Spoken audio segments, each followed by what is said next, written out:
Okay, so we're going to do some hand lettering today in Photoshop, and I just wanted to start with the difference between typography, lettering, and calligraphy. This was a good article I found, and there's a ton of articles out there about the difference. So typography is really just working with fonts, lettering that is already designed by someone else, and you're making some changes, but the font is already created. Hand lettering, what we're going to be doing, is more of an illustration style. So it's more specific to each piece of artwork you make, and if you applied those letters in another piece of artwork, it might not look so great. So it's more specific to a one-time usage thing.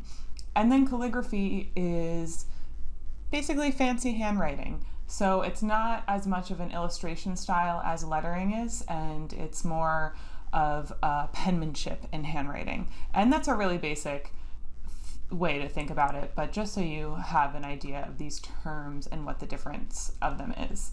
So there are some amazing hand letterers out here. This is Mary Kate McDevitt, and she makes her entire living off of doing hand lettering. She does really cool stuff, and she has a class on Skillshare if you want to learn more from her about how she gets inspired. She's inspired by a lot of vintage lettering, which I think you can tell, but she really has her own style, and I think that's what makes a great designer, is developing your own style. And this is what I talk about when I say developing your own style. It's recognizable when I see her work on a book or on a product. I always know that it's hers, or on the cover of a magazine. I can always tell that it's her work and it stands out. Jessica Hish is another great designer, and you might have recognized she did the MailChimp logo, and she does a lot of lettering, a lot. So her stuff is a little more clean and doesn't have as much of that vintagey look that Mary Kate McDevitt's does. So you can just see stylistically the difference that people use, and I want you to start developing your own style.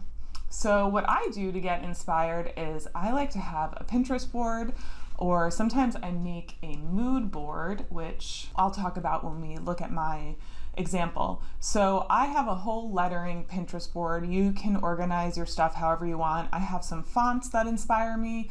I have other people's hand lettering that I really like. And then I also try to find these vintage labels, which I think are really cool. Like this one is amazing. So find stuff that inspires you. It's good to have a place to start from, so you're not just starting from scratch. You know, think about the kind of lettering you want to create and what it's going to look like, and then find some examples of it. You know, you don't have to make it up totally from nothing. Find people to be inspired by.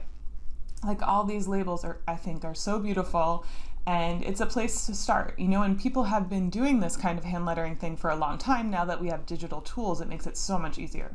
There's two different ways we're going to do this. The first way I'm going to go over is if you do it hand drawn. So if you draw on a piece of paper, and then the second way is going to be if you want to do a sketch in Photoshop, and we'll go over that. So first we're going to start with a hand drawn one. So these are scans of drawings that I did, and I use a light box. So I'll do sketches in pencil, really loose sketches, and then I'll use a light box, which we have in the computer lab, to trace it out on a clean piece of white paper with just a solid pen. So you could use a Sharpie or any nice pen. The one thing you want to be sure of is if you have curly Q things like this, you want all the lines to overlap. And also this is, let me show you the end product. So this is something I made for my nephews, and this is what it looks like in the end. So you want to be sure that when you're doing the drawing, you're thinking about how things are overlapping. Also, this fin here, because it's overlapping, I separated it, and when we get into the process, I think you'll see why that is necessary. So one thing you could do to save some time is these are, like on the D and the O, these are called counter forms, the space in between, so like the inside of the D. And if you just drew a little line connecting it, you'll see when we start to work, it's going to make your life a little easier. It'll save you a step. So if you just draw one straight line connecting that, and then in the A you would draw a line from the inside just make one straight line, which I always forget to do, but it will make your life easier. And then this is the lettering. I had messed it up before, so I just did it on another sheet of paper and scanned it. So you want to scan it in at a high resolution, at least 300 dpi, but I did these at 600 just to have them super big and easy to work with. One thing to be careful of when you're drawing is to make really solid lines. So you don't want any like spacing in between them. Okay, so here is my mood board for this. So I collected these images. I just took them off Google. I put them into a document and saved them as one JPEG so then I can bring them into Illustrator. And then I can take this and Control-C and I can bring it into my file later. I can Control-V in here and I can use the eyedropper tool, which is over here, and it's I on the keyboard, and you can select colors. So now I've clicked on that color, it's in my swatches, and I can drag it into my swatch so I can use it over and over again. So this is a way I come up with color themes and get stuff looking authentic and keep a kind of consistent look through my illustration. So I'm just clicking on a color and it comes up in the swatch up here, and then I'm just dragging it down. So that's going to be my color scheme, and then I can apply that swatch anytime I click on something here. If I click on the water here and I want to change the blue, I can just click on that. Okay, so how we get started. We're going to make a new file, new. Think about, you might want this printed, you might not. So I like to do 8x10 just because that's a standard print size. So if you're making this for someone else, it's just set up that way for you, and you can make it bigger or smaller. So we have a new artboard, and I have my illustrations that I've made. I'm going to start with this one. So I've drawn them. They're super clean. The lines are not broken. I've used a nice pen to draw it out, and I'm going to go to File, Place, and I'm finding this in my computer, Place, and I'm just going to click and drag and place that in there. So that comes into my Illustrator, and it's not clean yet. We have a lot of work to do to make it look good. So we're going to do what's called an image trace. So if you don't see this image trace window, which it probably isn't open, you can come up to Window and Image Trace, and that will be open here. Let me pull it out so you can see what we're doing. So I'm going to zoom in pretty close. So you want to check Preview so you can see what's happening. And what this is doing is it's taking my drawing and making it into a vector image. And since I had the drawing, you know, my drawing style is a little sketchy, so it's not perfect, but since I had it really, the outlines at least dark, and there was a lot of contrast between the paper and the lines, it's showing up pretty good. So some things you want to remember from here are you want fills and not strokes checked, and you can play around with the threshold. This looks pretty good right now, so I'm going to remember that number, but if it's too low, nothing will show up. And if it's too high, well, actually higher looks better, but it's going to give you more points. So it's telling you the anchor points here, there's 6,000, that's a lot. So less is probably better. So you want it to look good, but you also don't want a crazy amount of anchor points. That didn't help that much. And you want the corners to be pretty high. And I think that's it. So you can play around with these options. This is under the Advanced tab, so just make sure that's open with the preview on. And then take a look, you know, just scan through and make sure nothing's broken and there's no space, because if there was that, we can fix pretty easily. So you know it looks good, we have to hit expand. You can see expand on the top, and this is going to give us all the anchor points. So now you can see we have all these anchor points here that we can adjust. But before we do that, we want to take the white out of the background because it does have a white background in it. So let me just bring this up into the gray so you can see what I'm talking about. So it's attached to the white background, which is not what we want. So I'm going to click on it. I'm going to right click and ungroup. So now I can select the white and hit delete to get rid of it. There's some funky stuff up here too from the scan. We'll get rid of that later. So then I'm gonna, there's more white showing up. So I don't wanna click in each of these and have to delete it because that will take forever. So I'm gonna click on one part of the white and then I'm going to go to select, same, fill color, right? Because the fill color is white. So now it's selected everything that's filled white, and this is why you want a high contrast on white paper with a black pen, and just delete. And now I'm going to select all of those and bring them back down. I can get rid of this. I think this was just from the scan, so you can just delete that to clean it up. Okay, so the next step is to make it a solid letter form. So let me zoom in. Let me start with the N because that doesn't have any of the counter forms. So if you're in the direct selection, which is A on the keyboard, you can see, okay, let me get really close so you can see what's going on. You can see I can click on it and there's a couple different lines going on. So we want to click on just the inside line. So just the inside is selected, not the outside line. So there's an inside here.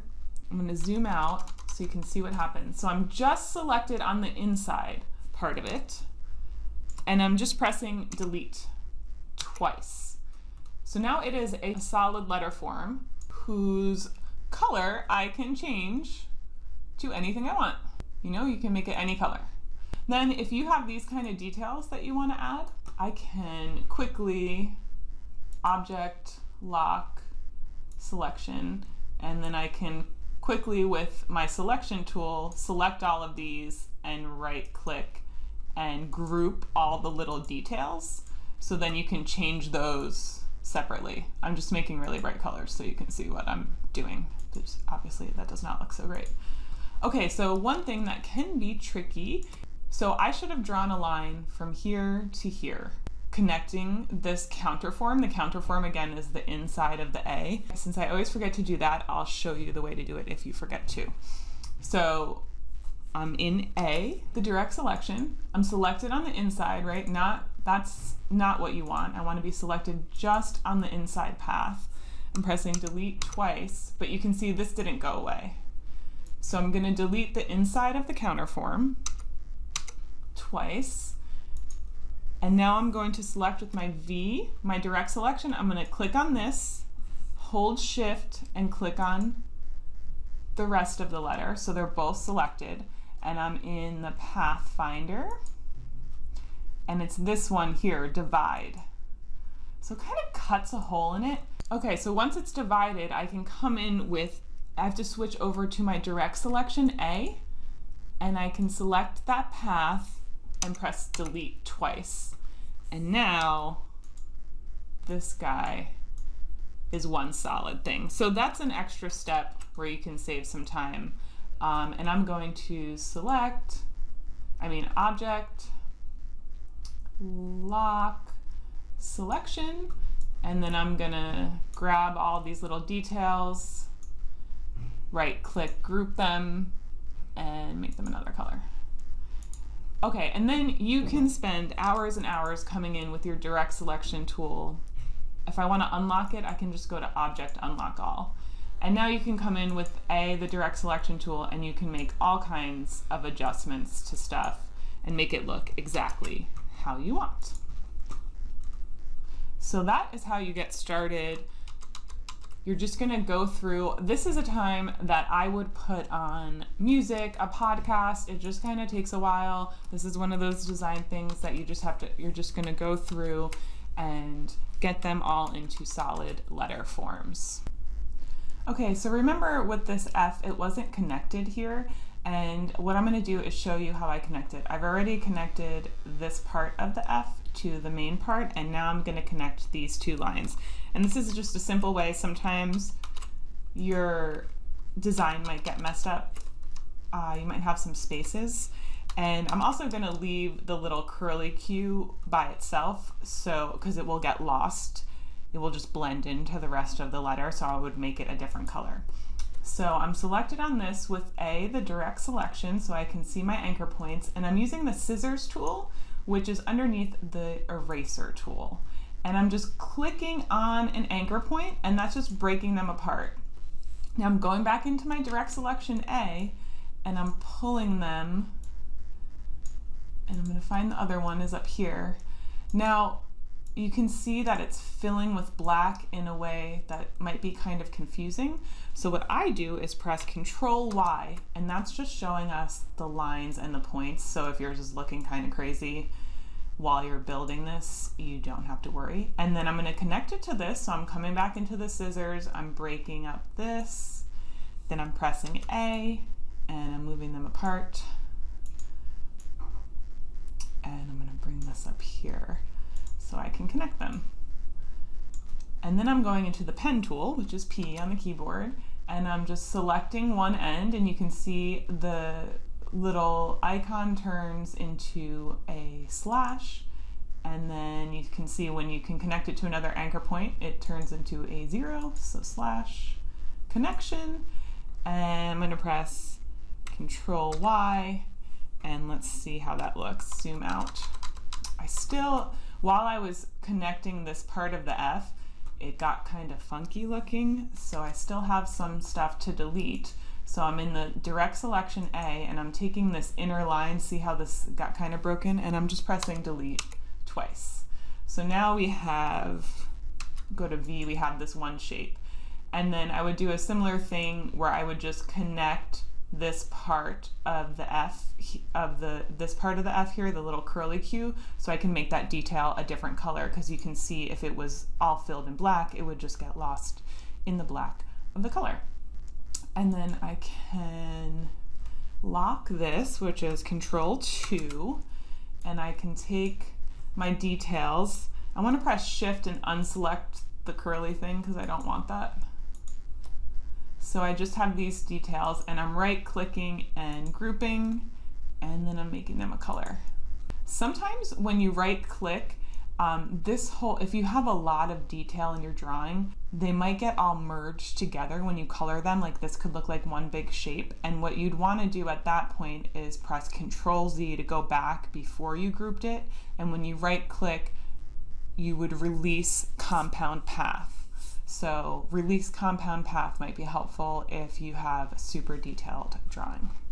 So I've fixed this little curly Q thing and made it its own shape, and now I'm going to go ahead and group all these small little details together, so all the details in the lettering can be changed at the same time.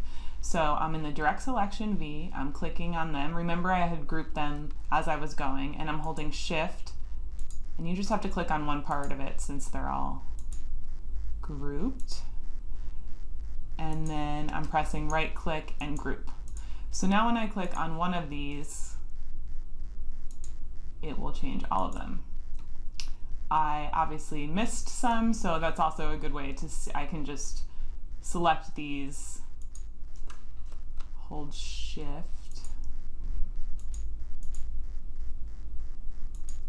and then select this, and then group again. And let's see if that works. All right, so I have to go back and zoom in and make that look good, but I think you can get the point. And then I can select all the letters. Oop, I have this locked, so I need to go to Object, Unlock All, and now I can select all the letters and group those, so I can change those together. Oops. Let's see if I got them all. And this is where, yep, so I missed the I, so I just need to click on that, right click, group, let's see. So yes, get them colored the way you want. Make sure you've grouped the letters and the details separately so you can easily make changes to them. Okay, so if you don't want to sketch on paper and you want to use Photoshop to sketch, that's a great option. One thing I start to do, and I do this when I'm working on paper too, is I'll think about the shape I want my letters to exist in. So for this I have these V shapes, and I made these just with the line tool. You can just draw out a line with the line tool and it makes a new shape, and you can then copy them and flip them around transform them and flip them around and make really any shape that you want. And these I use just as guidelines. You can turn them off and on, but it helps me to kind of develop my lettering and develop create an interesting shape. So you can do that however you want.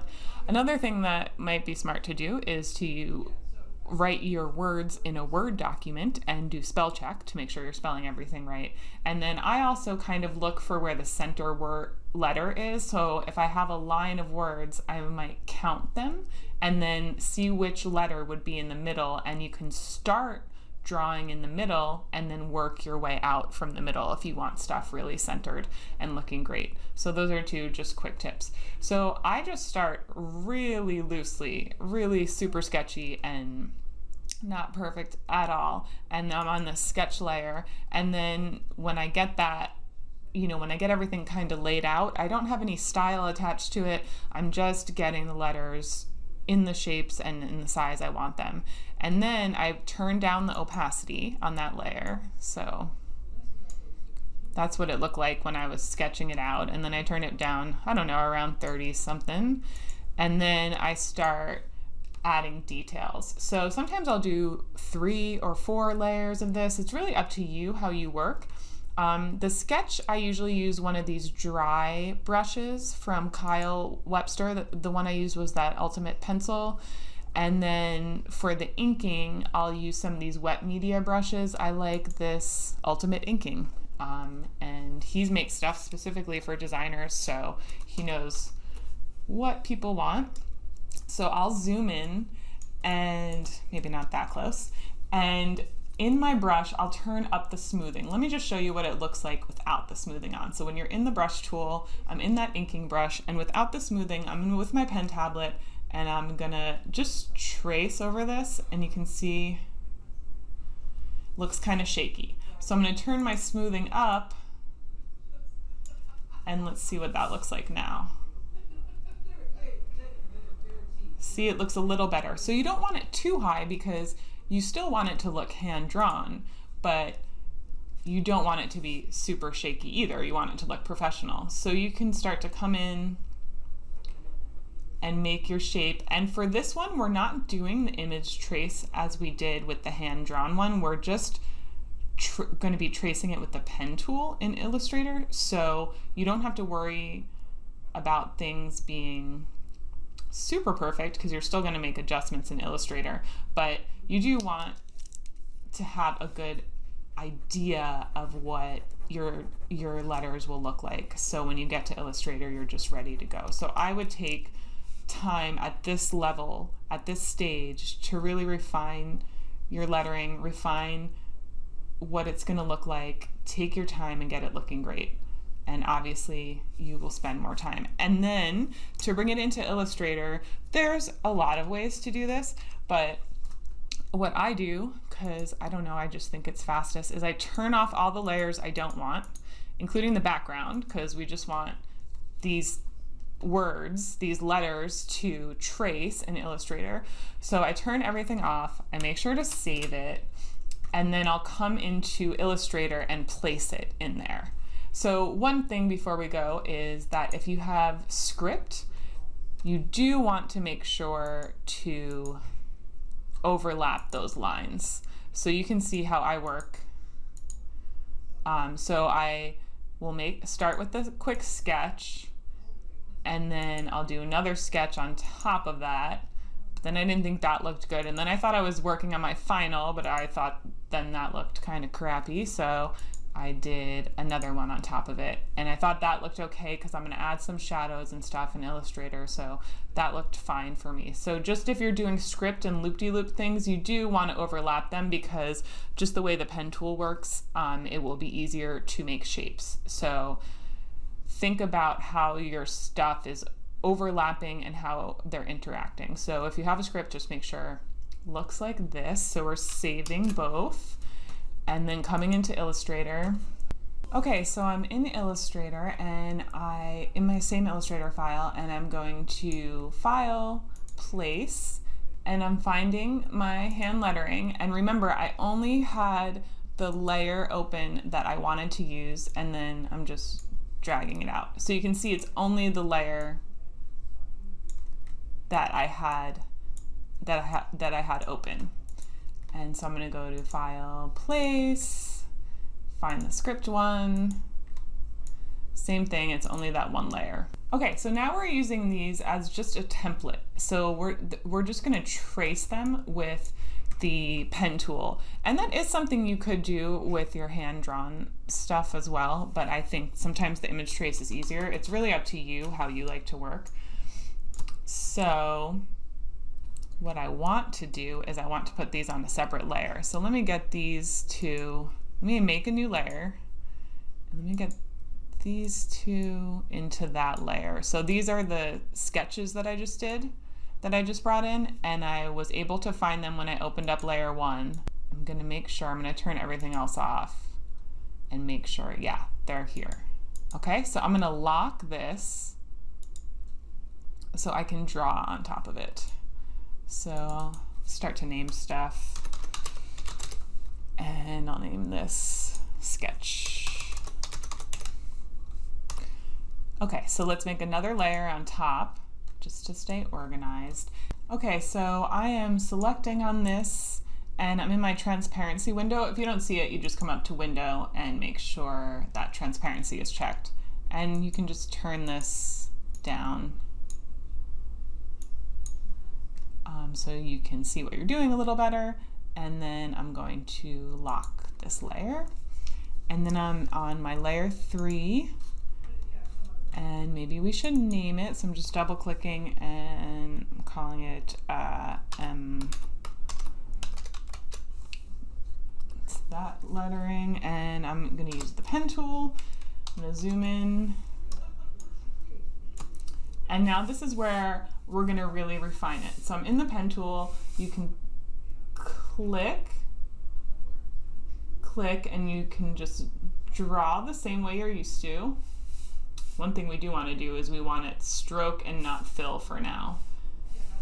And you may want to come into your stroke panel, and for this, I think it should be a little smaller. So if you have curves, you want to think about how your line is curving, where your anchor points are.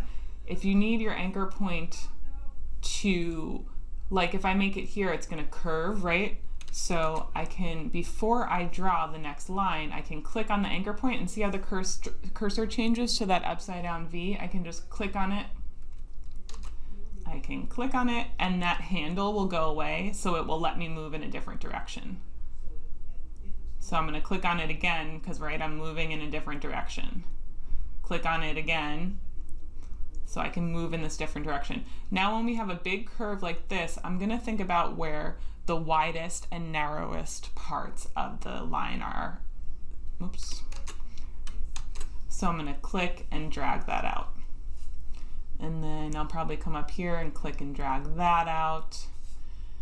And maybe I need one up here. The nice thing about this method is that you have less anchor points. And then I'm going to do the inside.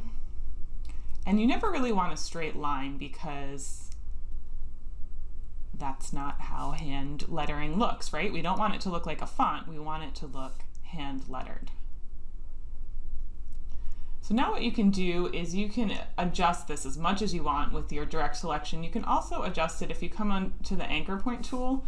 You can select on the path and move that whole path in or out. So you can really make a lot of subtle or major adjustments here. So I'm just clicking on the path with that anchor point tool, and I'm giving it maybe a little more interesting shape. You can come in with your direct selection and make as many changes as you want. You can click on any of these paths and make changes, and then you can come into A and you can adjust all your handles and anchor points. If you need more anchor points, you can always come back into your pen tool, P, and you can add more, or you can delete them with the pen tool. So that is up to you how you build your shape. So now we need to incorporate this counter form, right? Let's go into the fill. So I'm in the direct selection, I'm selecting these, and when we change it to fill, we just see that, right? So we're gonna do select the whole shape. We're going to come into the Pathfinder. We want minus front in the Pathfinder, which is the second icon here. So now it just does that. So that's super easy for the counter form. So for the O and the B, you would just do the same thing. Select it all, minus front. This T here might be a little tricky if you have it something like that. So I'm going to unlock this so I can select on this, turn the opacity down, and then I'm gonna do that again, lock it again. I'm gonna come back into my pen tool. I'm gonna switch back into it being a stroke, just because I'll show you what it looks like. When you have it as a fill, it's gonna start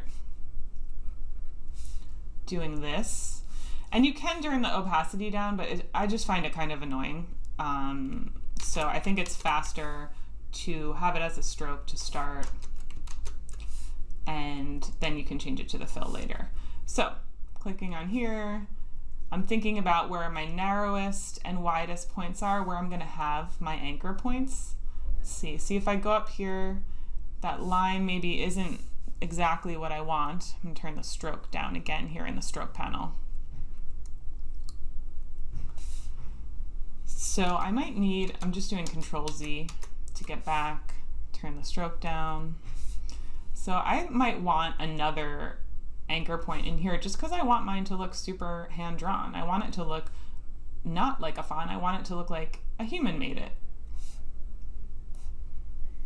So I'm going around the form, I'm thinking about my shapes, and then remember this, I'm changing direction, so I'm coming back to the anchor point and watching the little cursor change to the V, and I'm just clicking on the anchor point and then making, and for this one, same thing, I'm just clicking on the anchor point and I'm just making the anchors where I want them. And so you're just making sure you're giving yourself enough space. You can refine as you go. And remember, you can always come back in and refine more. So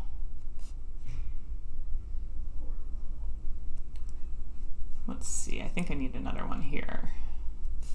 And then we can close that off. There we go.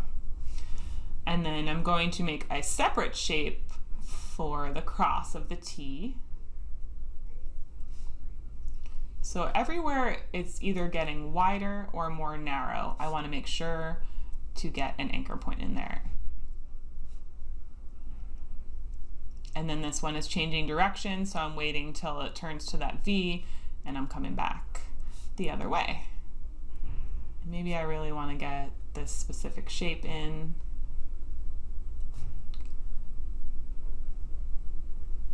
Okay, so I have those, and now I'm going into V, and when I fill it, so I'm selecting on it with a direct selection, when I change it to a fill, you see that cross will just, where it overlaps will disappear, but it's more of a smooth transition, so it looks like it's purposeful.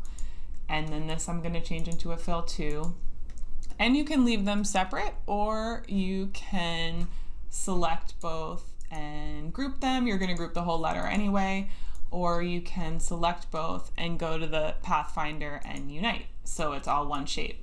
So I think having it one shape is nice, unless you had an idea where you wanted to make the cross of the T a different color or apply a different style to it. But if you know you're going to have it all the same color, I would leave it like that, because I think that's cleaner to unite them and have it one shape.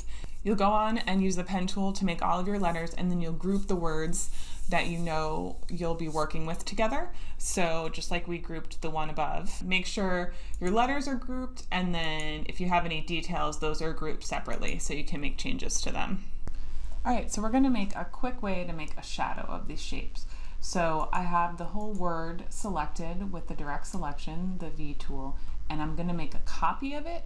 I'm going to paste that copy in front, and then I'm going to lock it. So that's Control C to copy, Control F to paste in front, and Control 2 to lock it. So those are all also up here, paste in front and then object lock, okay? And now I'm gonna click back on it and it's selected on the bottom copy that's underneath. I'm gonna press Control Z and get it back. So now I'm gonna change the color of it. If I pull it out, you can see it's a different color placed right of the same exact copy of the letters placed right behind it. I'm gonna do Control Z to get it in the right place. So we have that copy placed behind it. That's where we want one of those to live. And now we want to pull out a copy of the light blue I have behind. So I'm holding the Alt key. See my cursor changes when I hold the Alt key. So I can make a copy and pull it out. So it's important that it's a copy. And then you can use the arrow keys to nudge it to get the shadow or highlight, however you're thinking of it, wherever you want it to go. Whichever direction, you know, off to the side or up or down. Spend time making it look good. And then we're gonna select both. So I wanna make sure I have the first copy I made and the new copy I just pulled out. So when I pull it down, you can see it was the one that was exactly behind it, and then I made a copy and pulled it out. So there's two copies here. I'm gonna do Control Z to get it back in place. So I want to blend these, but first we have to set that up. So we're gonna go to Object, Blend, and we're gonna set up the blend options to make our blend work the way we want it to. And we want specified steps. It's gonna default to smooth color. We want specified steps, I think around 200 to 300 is usually good. Depends on the size you make it, so you can just kind of experiment. Then you have to press OK, you're setting it up. And then next step, Object, Blend, Make. And now you can see, now this is one shadow shape that is connected together, and you can change the color of it to anything you want. You can add textures to it. You can go nuts. So spend time and make that shadow shape look really awesome for your project. Now we're going to add some textures to our lettering, and this method you could use for any kind of illustration or shape in Illustrator. You can also use textures in Photoshop, and I like to make my own. You can purchase them online, or you can make your own, or you can also make textures with Photoshop brushes. You could just open up a canvas in Photoshop and layer up some of those different like charcoal brushes. You can make the brush size really big and just make a bunch of brush strokes and then save it as a PNG or just as a Photoshop layer and bring it into Illustrator. Or if you want to make your own, it's kind of fun. This one right here is just ink. It's just black ink on watercolor paper, just super cheap ink and cheap watercolor paper, it doesn't matter, and I just slop it on, and then the little dots you see here are from sea salt. So while the ink is still wet, I put a bunch of sea salt, sprinkle it all over the page, and then let it dry, and when it dries, I wipe off the sea salt, and this is the effect that's left, which makes a really cool texture. And then also on this one, while the ink was wet, I used alcohol, just rubbing alcohol, like for cleaning cuts and stuff, on a Q-tip and kind of drip it around, and that's what caused these bigger drippy shapes. So then I scan in the watercolor paper at a high resolution. I usually do 600, but I would say at least 300, so you can use it in really big files. And that's it. This one here, it gives a really cool texture too. I learned this from Meg McDevitt, the hand letterer, and she uses a black laser, the laser printer, so not the inkjet printer that prints out really nice photographs, just the black and white printer. So in Photoshop, I opened up an 8.5 by 11 canvas, because that's the size of a piece of paper, and then I just made a black rectangle, a rectangle completely filled with black. That was pretty much the size of the paper. And then I just print out that solid black on the laser printer. And then with a piece of packing tape, like clear packing tape, I just start pulling off. So I just kind of stick it on and pull off some of these little flecks. It's super easy, it's really fun. And then I just scan it the same way. So I scan it back into the computer at a high resolution, and I use this. You can invert it so that the flecks are black and not white. You can change the color. You can do so much with these. I use these in like everything. I also sell the ink ones that I make online, I'll put on the floor, I'll fill my whole floor up with watercolor paper and I'll just go nuts with the ink. And it's really fun if when you're a designer, you're doing a lot of precise work and you're on the computer and stuff. And this is a way to give your eyes a break and kind of have fun and be really loose and creative, because it does not matter what it looks like. You're gonna edit it in and you're going to use it over and over and over again. So I really recommend trying this with ink. You can do watercolors, you can really do whatever you have at home. You could take like an old Crayola marker on a piece of computer paper, or if you have kids, you know, on a piece of like construction paper that they use, because that has a lot of texture on it, and you can take all the markers that are almost out of ink and you can just rub them all over the paper and then scan that, and that would give you a really cool texture. So they just add depth and interest to your illustrations. So we're going to make our texture into a graphic style, and we're going to use the appearance window and we're going to use the graphic styles window. So if you don't see either of those, get them open here with window, make sure your appearance and your graphic styles are open. So we're going to start by making the ink one a pattern. So we did that in the last project. So it's exactly the same thing, file, place, and I'm going to take my ink texture, place, and I'm going to bring it over here so it's not on the white background, just so you can see. Okay, I'm going to zoom in. Okay, so we're going to image trace this. So same way as we did with the lettering, and I'm going to turn the preview on. It's a big file, so it's telling me. So that's too much black. That's not what I want it to look like. So I want to turn it down. The threshold I'm turning down. I think that looks better. Maybe I'll turn it up a little more. So this is totally dependent on what your texture looks like. Okay, so when you get it the way you want it to look, you hit expand. And then that gives you the anchor points, and then I'm going to right click on it and ungroup, because I want to get rid of that white background. That's the paper basically. So then I'm clicking out of it into the gray, clicking back on the white and hitting delete. And then same thing as we did with the letters, I'm going to click on some of the white here, go to select, same fill color, and delete, so there's no white. And this is why I did this in the gray area. So now I'm going to select all of them and group them again. So now we can see, yep, it's all one. And then I'm going to bring it into my swatches to make a pattern. I'm going to make it a little bit smaller, because think about the size of your letters and that you want this applied into your letters. So think about how that's going to look. I'm going to hold shift and just make it a little smaller. And then I'm going to take this and drag it into my swatches to make it a pattern. And then I'm going to double click on it to open up the pattern options. And of course, this is totally dependent on yours, but I want to zoom in. And I'm going to use this little tool here, because mine's a pretty organic shape, and I'm just going to make sure they're overlapping so that there's no white space. I want texture all around. So that looks good. I'm going to press done, or you can just get out of there and it saves. Just delete this. And now we're going to make it a graphic style. So I do want it to have some background in this graphic style. So I'm going to come over here so you can see what I'm doing on the white. So I'm in my rectangle shape. I have my fill color selected as a dark gray.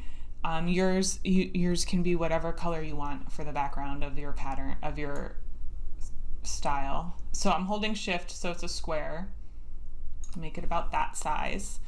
And then I'm coming into my appearance panel, and we have the fill, which is the gray square, but we want to add another fill. So you're coming up here and you're going to add new fill. And now, so there's 1, 2 fills. On the top one is where we want to apply that pattern we just created. So there it is. You can also add a stroke if you want to. You can, this could be up to you. If you don't want the pattern to go all the way to the edge of your shape, you can add a stroke. You can make it as big or small as you want. Get out of there. let me zoom in and see how that looks. And with the stroke, I think I'm gonna make it rounded just so it looks a little better. So I'm clicking on where it says stroke, make this rounded, and I'm gonna align the stroke to the inside so it's covering the edge. I think that looks pretty good. Oops, I'm not selected on it. Yeah, that looks good. Okay, so yours does not have to have a stroke. You can choose whatever you want. And now we're gonna do something where we just roughen up the edges so the edges are not, get out of here. So the edges are not perfectly straight. So if you created your lettering with the pen tool and you want to get back to a little bit of a more hand-drawn look, this is a way to do that. So I'm in the appearance panel, I'm in the bottom fill, okay? And then select, that's highlighted. See how it's highlighted in blue? And then we're going to FX, distort, transform, and roughen. So we can check the preview. And that is way too much, so I want to bring it down to, let's try 1. This is all going to depend on the size of yours. Let's see how that looks. You can adjust the detail. You can even do, the more detail, the more little lines come out. So think about your letters, and this is just going to make them less smooth, so that's totally up to you. And you can see they can either be smooth or they can be kind of pointy corners. So this is really up to your creativity, what you want it to look like. I want mine to be a little more subtle, so I'm gonna do 0.5. And then I think I'm gonna lessen the detail a little more. And when it looks good, you press OK. And then I'm gonna select the whole thing. And I'm coming into my graphic styles window. Again, if you don't see it, you can come up here and open it up. So I'm just dragging it in and it makes its own graphic style. You can double click on it and call it ink. And now let me do Control-0. And now I want to apply it to this letter. So something that might trip you up with this is you need to ungroup the letter to do this. So just make sure to click on it, right click, and ungroup before you apply this. So then I'm selected on the letter, I have the fill on top, and then I'm just clicking on the graphic style and it applies it. So you can then layer on top, you can copy and paste in front and make it a different color. You can put some transparencies on top. You can do all kinds of stuff with this. So it's totally up to you. You can make it really subtle, you can make it really extreme, you can apply it to all your letters, you can apply it to your shadows, you can apply it to whatever you want. So think about the details you're going to add to yours, think about the background, and then the mood board that I was talking about before, you want to come in and grab, if you have some colors you want to use, you want to take those swatches and add them to, so I'm just using the eyedropper tool, which is I on the keyboard, shows up in the swatch, and I'm just dragging them here. And one thing I want to make sure you guys do is that you don't make your background boring. So even if you want your background to be a light color, give it a little beige or brown, or try a black background. That always looks really cool. So you can make a new layer. For my backgrounds, I always make a new layer. And then I make a rectangle and I fill the whole background with it. And then you lock it, so it just stays like that. And then you can come back in and you can try different colors and stuff. You know, you can just pick from these swatches, test them out, how they look with your letters. So the background is really gonna, you can see how much it changes each letter and each color. So really take time to pick some nice colors, add some details, get inspired by things around you, think about what kind of textures you can use to make yours more interesting, and have fun.